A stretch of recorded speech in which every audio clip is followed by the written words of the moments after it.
اللہ الرحمن الرحیم۔ السلام علیکم ورحمۃ اللہ وبرکاتہ۔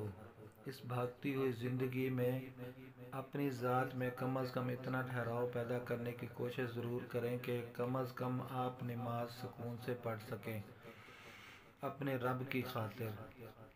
اس دن ایسے لوگ مجرموں کی لین میں ہوں گے کہ ان کو دیکھ کر لوگ کہیں گے کہ ہم تو تمہیں دیکھ کر نیک بنے تھے، یا اللہ میں ہوں تو مجرم پر معاف کر دینا اور اس مجرموں والی لین میں نہ لگنا پڑے، آمین۔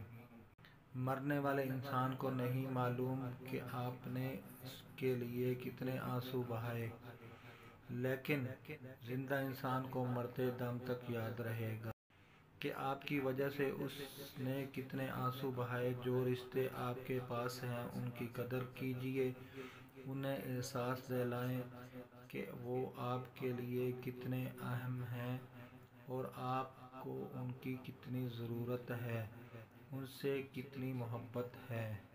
خالی نہ جائے کوئی بھی سانس ان کے ذکر سے۔ جتنا بھی وقت تجھ کو ملے درود پاک پڑھا کرو۔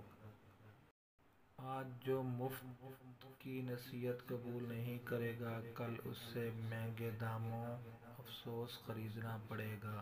زندگی ان کی بھی گزر جاتی ہے جو ہنس کے گزارتے ہیں، اور ان کی بھی جو روتے دھوتے گزارتے ہیں۔ بات آپ کے ہنسنے یا رونے کی نہیں ہے، اصل بات یہ ہے کہ کہیں کوئی آپ کی وجہ سے تو رونے پر مجبور نہیں ہوا۔ خود چاہے ہنس کے گزارے یا رو کے، کسی دوسرے کی آنکھ میں نمی کا سبب اپنی ذات کو کبھی مت بننے دیجیے۔ بس یہ سوچیں کہ اللہ اپنے ہر بندے سے بہت زیادہ پیار کرتا ہے۔ اس کی آہیں مت لیجیے ورنہ زندگی مشکل ہو جائے گی۔ اگر ویڈیو اچھی لگے تو پلیز اسے لائک، شیئر، کمنٹ اور اس چینل کو سبسکرائب کریں۔ اللہ حافظ۔